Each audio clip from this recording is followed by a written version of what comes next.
Bulls Nation, Matt Peck here. You found yourselves locked on Bulls. It's Thursday, November 11th.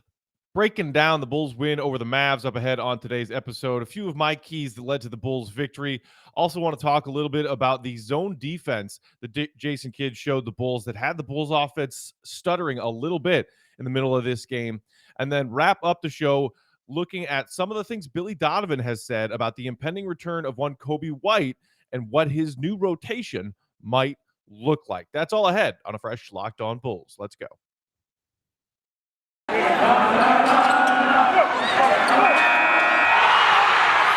You are Locked On Bulls, your daily podcast on the Chicago Bulls, part of the Locked On Podcast Network, your team every day. Here are your hosts, Matt Peck and Big Dave Watson.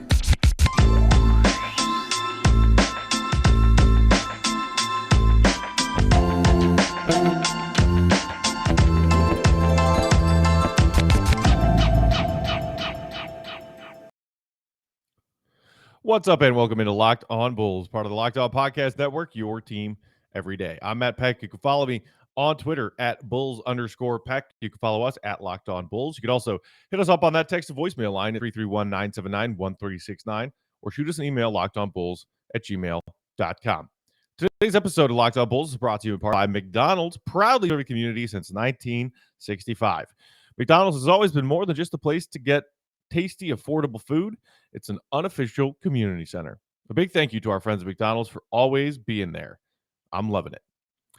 All right, y'all. Big win for the Bulls last night. They beat Luka and the Mavs at the United Center, 117-107, to get the team to 8-3 before they embark on this 5-game road trip that has them going up against some of the best teams in the Western Conference. A few keys to the game for me last night is the fact that for the first time in maybe all season, DeRozan had a bit of an off night shooting, just 7 of 20 from the field and 17 points, just 3 points shy. It's a shame of him and Zach LaVine breaking MJ and Scotty's old record for Bulls franchise history, teammates with 20 plus points in consecutive games. They had tied a streak that MJ and Scotty had done together in 1992 coming into last night's game, and DeRozan's off night sees that streak come to an end. But in a lot of games so far this season, we had seen DeRozan kind of, carrying the Bulls while they're still trying to figure out exactly how these pieces mesh together and gel together on the offensive end, and droughts of scoring where DeRozan's ISO talent is what kept the Bulls in games or kept the Bulls ahead in a game or let the Bulls come back into a game that they were trailing. It has been a lot of DeRozan saving the Bulls through their first 10 games. Wednesday night's game was a flip of that script saying, hey, DeRozan, he's going to have an off night every once in a while. It happens, but other players stepped up.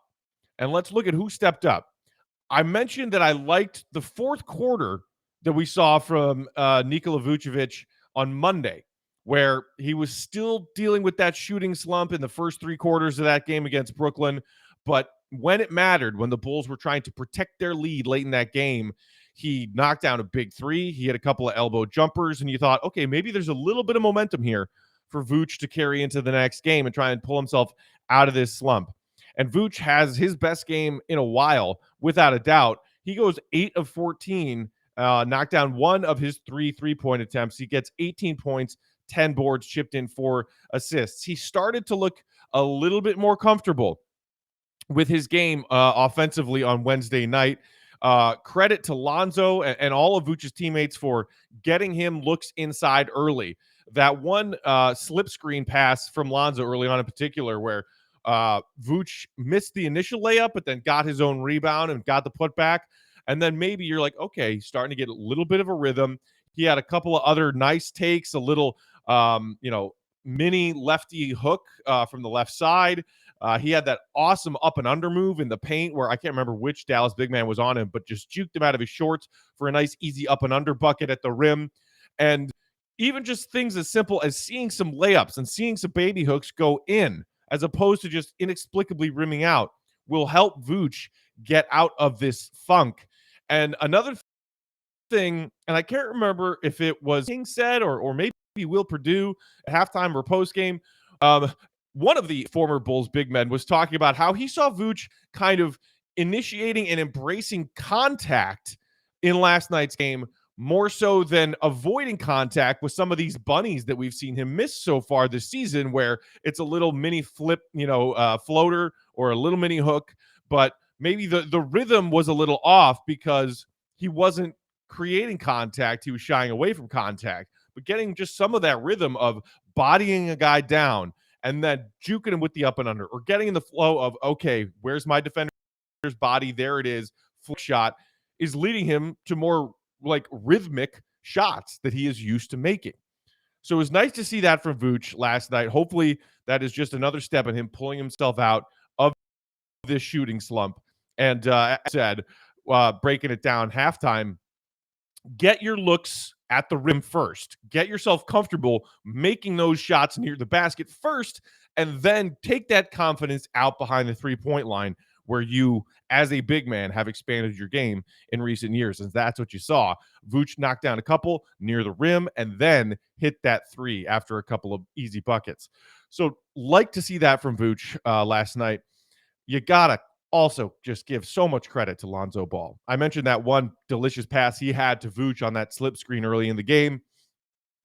Lonzo, more impressive, I don't know if it's more impressive, equally impressive as his passes last night. And we'll get to some of those ridiculous full court passes in a second. But the way he is so confident now, taking shots and knocking down shots from behind the three-point line. He talked about it a little bit post-game, saying compared to a few seasons ago where his shot was and where his confidence in his shot was then and where it's night and day.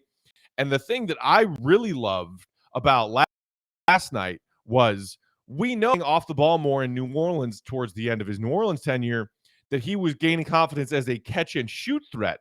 And he has done that for the Bulls so far and has been the Bulls' most reliable three-point shooter. But you also saw him confidently shooting threes off the dribble last night, which is a key. That is another element, another weapon for Lonzo as one of the ball handlers of this Bulls team, to be able to say, I'm not only a catch and shoot threat, but coming down in transition before you get your defense set, I have the confidence to just dribble, pull up, and knock down a three. And he did that on multiple occasions last night, which was great to see. 7 of 10 behind the three-point line for Lonzo last night for his 21 points. 0 of 4 from inside the arc. That trend continues for Lonzo. He can't seem to find any ways to score from inside the three-point line. Doesn't really have any kind of mid-range game. Anytime he takes a floater or tries like a step back 18 to 20 footer, I'm always sitting there saying to myself, Zoe, that's not your game. That's not your game. Because he's so crafty, finding space and finding tight windows for passes when he's working inside the perimeter. But when it comes to him scoring, our guy Ricky O'Donnell had a tweet last night that was like, I'm totally cool with the breakdown of Lonzo taking 10 shots behind the three-point line and only 4 shots inside it. And I was like, dude, how about only 2 shots inside it? For whatever reason, Lonzo's not scoring inside the three-point line. And I don't necessarily care, because what he's doing from behind the three-point line is fantastic. He's confident shooting off the dribble and in catch-and-shoot situations. And his three-point barrage last night was needed. Because, I mentioned this in my little post-game breakdown video last night, but the Bulls came into the game last night dead last in the NBA in three-point attempts per game, 29th in the NBA at just 9.5 makes per game. And the Bulls made 15 threes last night, and the Mavs made 12. There's a 9-point difference. The Bulls won by 10. I'm not saying that was the entire difference of the game, but it certainly helped that the Bulls drained 15 threes, and Lonzo had 7 of them. Now those passes. I mean, we are becoming more aware of, if you thought Lonzo was a half-court point guard when the Bulls signed him, and you're learning, that's not really his game, it's okay. Not in the traditional sense. And what Alex Caruso, I believe, was talking about with Lonzo is just that he's at his best when he's just not thinking, just reacting to the space in front of him, to the opportunity in front of him, whether it's to score himself or find a teammate. And you're starting to see that with Lonzo and his quick reaction times and his full court vision. You saw it multiple times last night where Zach LaVine is maybe playing defense on the weak side and the Bulls get a rebound, or the Bulls get a rebound off a missed free throw, and Lonzo either gets the rebound himself, or in the case of the amazing 360 Zach dunk at the end of the game last night, Vooch got the board, immediately pitched it to Zoe right across from him, and Zoe eyes up the court, always eyes up the court, looking for those easy transition buckets. Donovan talked about it as a huge important factor for the Bulls, just getting some easy points every night in his post-game remarks. And that one in particular, towards the end of the game, that led to that Zach LaVine 360 dunk. When you see it from that one angle where Lonzo, it's sort of like a cross between a sidearm and a just overhand pitch fastball. It nearly took Dwight Powell's head off when you see from that one angle, but perfectly feeds who was, arguing a non-call at the other end and did not get back on defense, if we're being perfectly honest. But Zoe's vision to always see Zach out on those breaks. Earlier in the game, he did it again with Zach, and it led to a Zach transition 3 before Dallas could get their defense set. Those kinds of plays from Lonzo and 6 assists last night are huge for this Bulls team to just get good, easy buckets every single night. And between that and the confidence in his three-point game right now, man, you got to give it up for Lonzo Ball. All right, more thoughts on this game, including what the Mavs showed the Bulls with their zone defense, and what the Bulls maybe didn't and hopefully will improve upon when they see some more zone as the season progresses. We'll get to that in just a minute, but first wanted to tell you all that today's episode is brought to you by BetOnline, who are better than ever. A new web interface for the start of the basketball season, and more props, odds, and lines than ever before. BetOnline remains your number one spot for all of basketball and football action this season. Head to their new updated desktop or mobile website to sign up today and receive your 50% welcome bonus on your first deposit. Just use promo code LOCKEDON to receive that welcome bonus. From basketball, football, NHL, boxing, UFC, right to your favorite Vegas casino games. Don't wait to take advantage of all the amazing offers available for the 2021 season. BetOnline is the fastest and easiest way to bet on all of your favorite sports. BetOnline, where the game starts. And don't forget that promo code LOCKEDON for your 50% welcome bonus.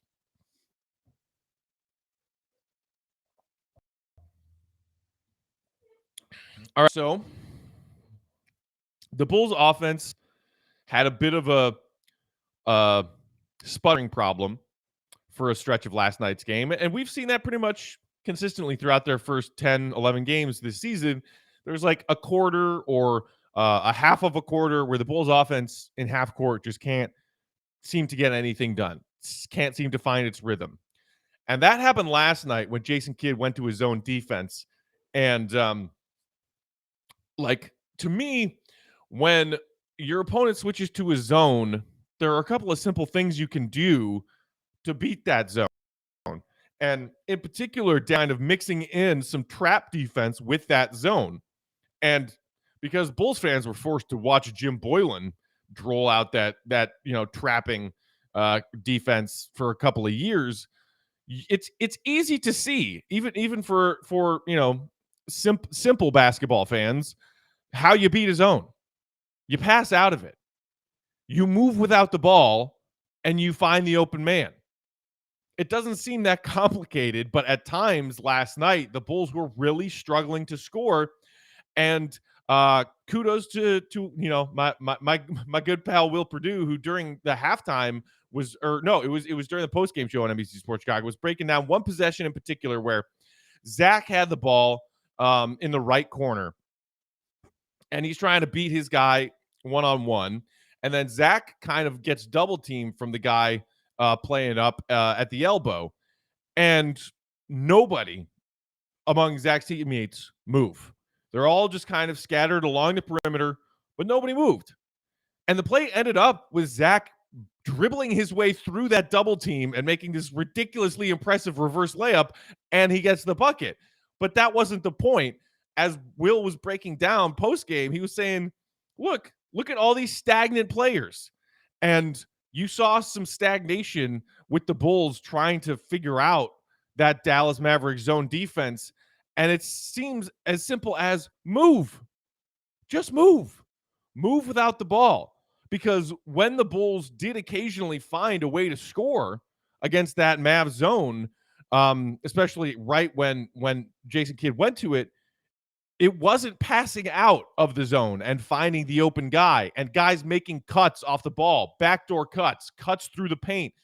It was Zach or DeMar just beating their guy ISO to get to the rim or to free up enough space for a jumper.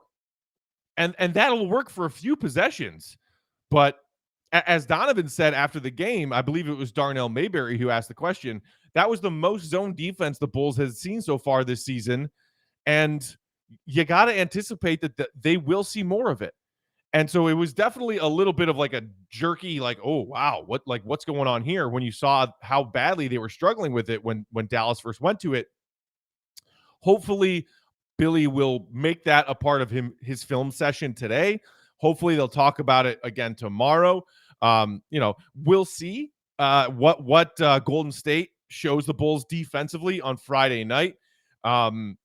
But clearly that was something that the Bulls were not ready for when Dallas threw it at them. But again, the simplistic answer to the zone is move.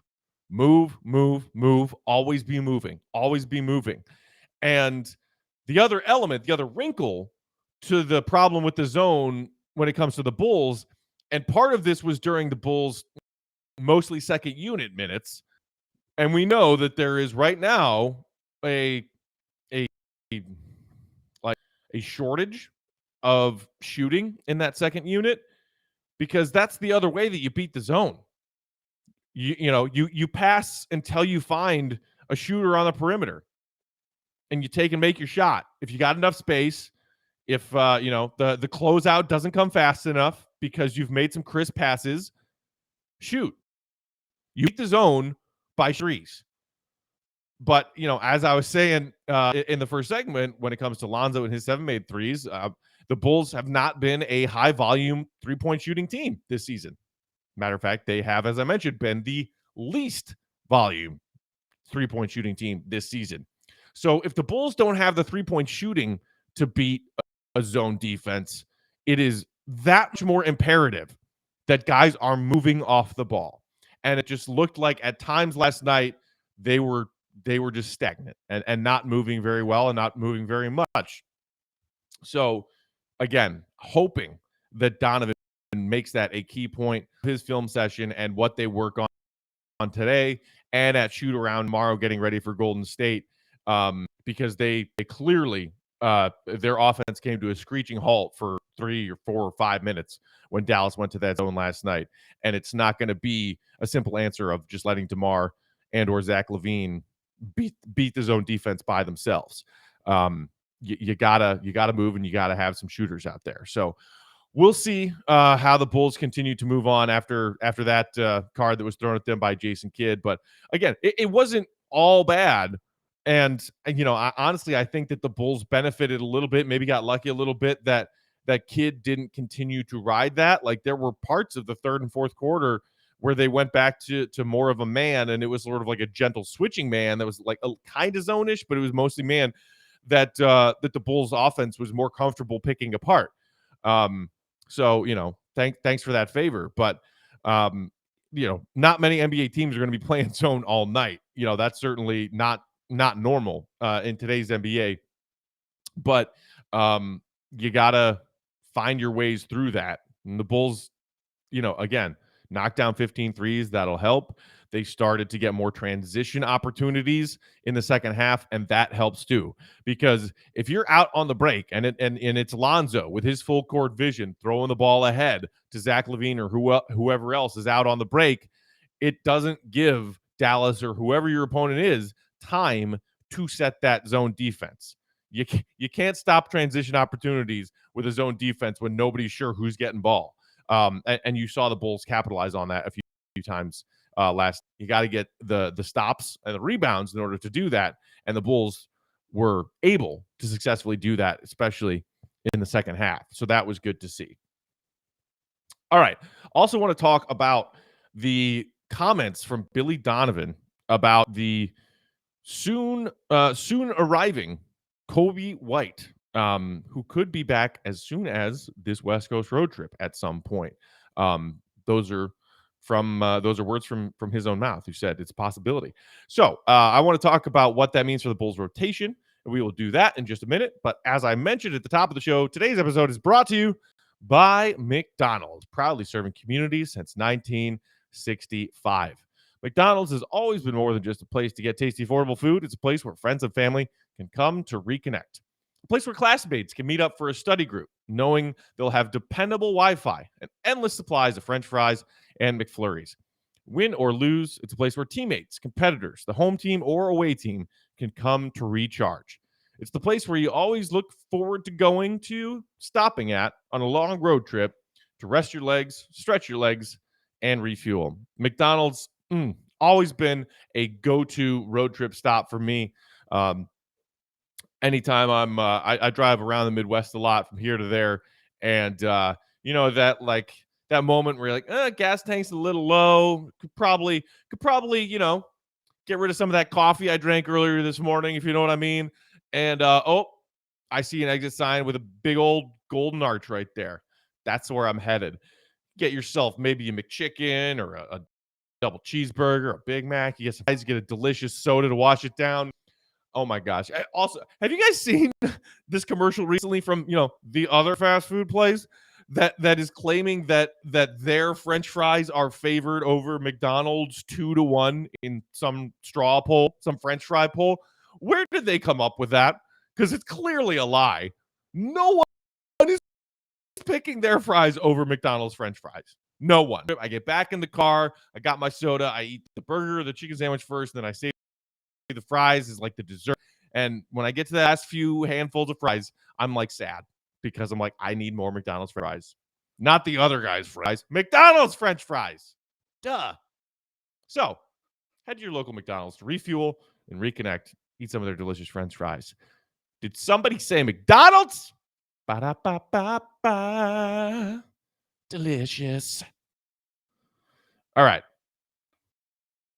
Speaking of delicious, awesome news. Some delicious news about Coby White, who are having the offseason shoulder surgery, is due back any day now. Cleared for practice. He was briefly assigned to the Windy City Bulls earlier this week, went and had a 5-on-5 scrimmage with the Windy City Bulls, and then was immediately recalled back up to the Bulls, and will be with the team on the 5-game West Coast road trip.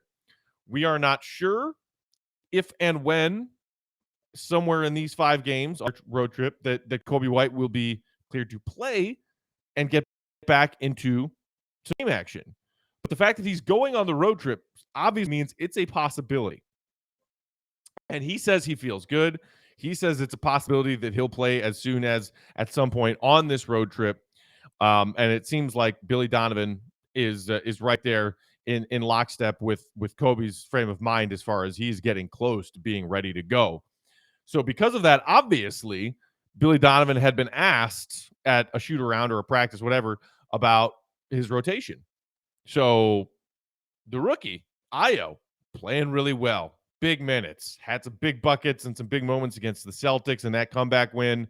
Played amazing against Brooklyn in their win on Monday. Kind of a rocky up and down game for him on Wednesday, but he still had a big shot in that game, made some big plays. The rookie has clearly earned his spot in Billy Donovan's rotation. So what happens? Because Donovan's been going 9 deep pretty consistently after he spent the first couple of games tinkering. And it's Caruso, Derrick Jones Jr., Ayo, and Tony Bradley. He did go back to Alize Johnson, who got his first minutes in, I want to say, 4 games against Dallas on Wednesday night. And Alize was Alize, what you expect.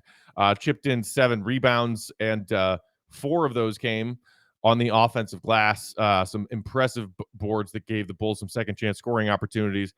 So interesting to see him go to Alizé a little bit and shaved off Tony Bradley's minutes a little bit. But for the most part, it's been consistent. And he said when Coby's back, we're going to ease him back in to this rotation, but it's going to be a 10-man rotation. That's what Billy Donovan said. So it's not like he's just going to take Io's minutes and that Io's not going to play. It sounds like Donovan is preparing to stretch from a 9-man to a 10-man rotation, which I'm okay with seeing how that goes. And again, likely slowly ramping Coby's minutes back up to, a guy who in his first and second NBA seasons on some nights was playing well north of 30 minutes per game and was comfortable doing so. I think you're going to start with maybe, 10 or 15 minutes for Coby just to see where his conditioning is at. Where is he with the rhythm of the game? But somebody is sacrificing minutes. If you're adding a Coby White non-zero number of minutes into the rotation, somebody's losing minutes.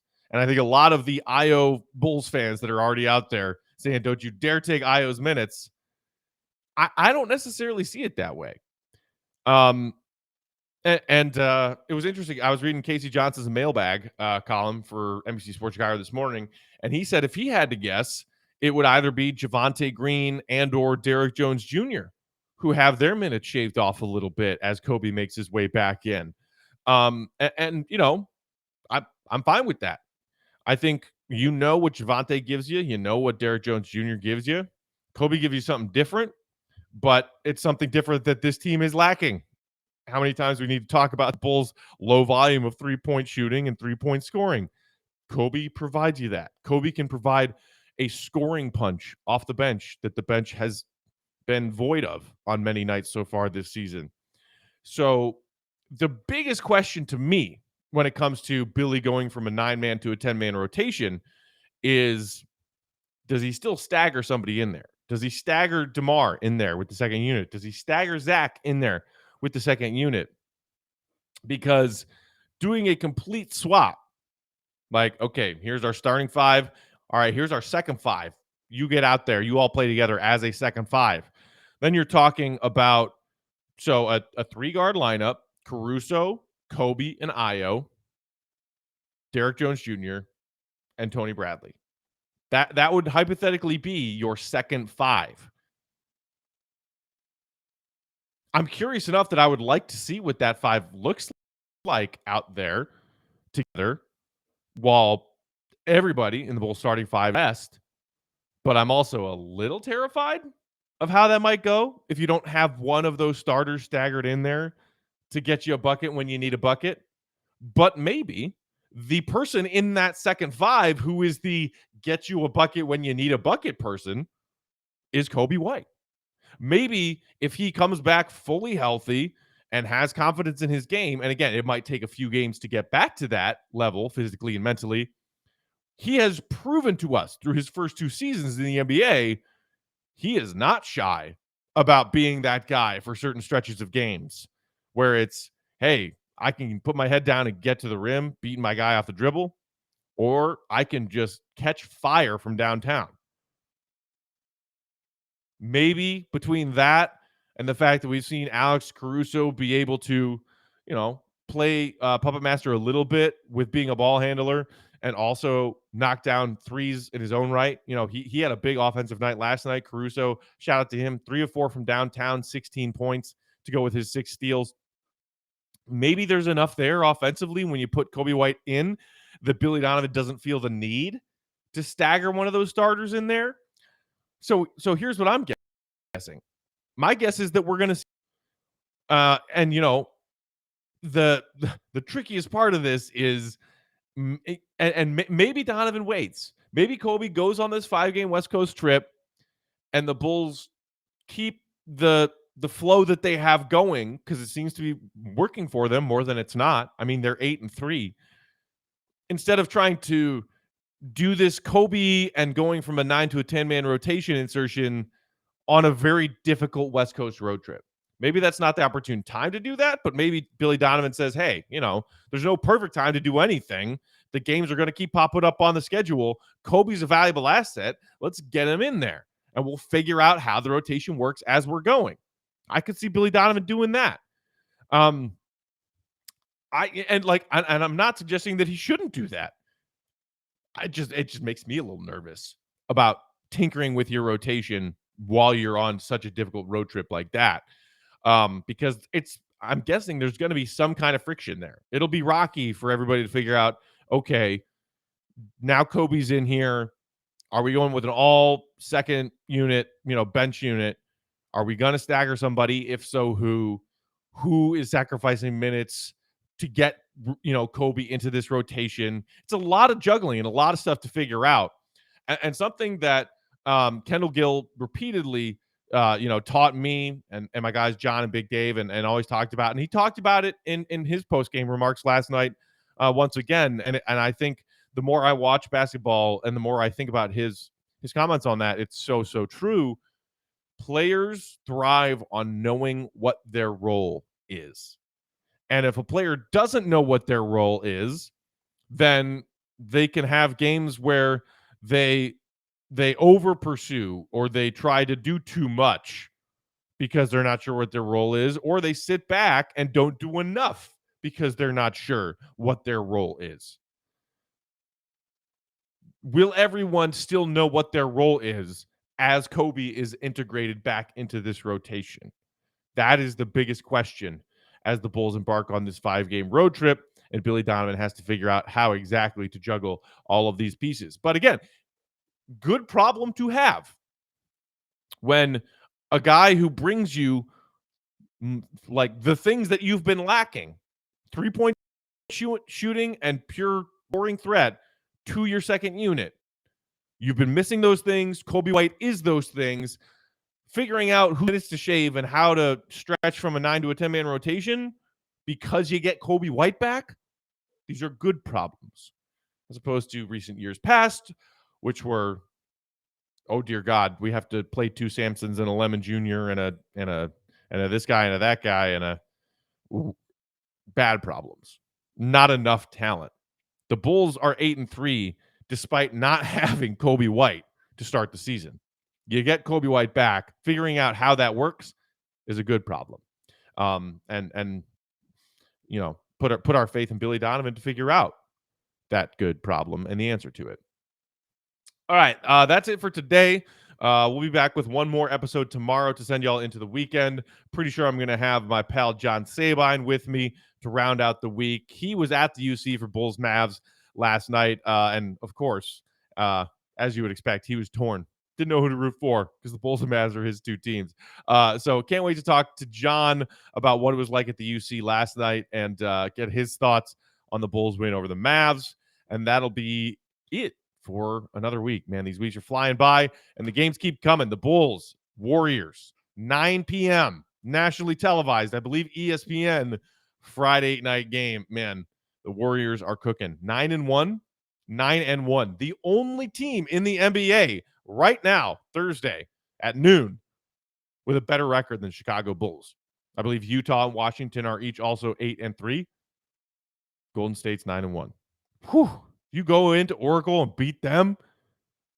Damn. One step at a time, but can't wait for that matchup. In the meantime, hit us up on social media on Twitter. I'm at Bulls_Peck. We are at Locked On Bulls on that text and voicemail line, 331-979-1369, and also via email, lockedonbulls@gmail.com. For my partner in his absence, Big Dave, he'll be back next week. Matt saying thanks for listening. As always, Bulls Nation, 8-3. See Red be good. Peace out.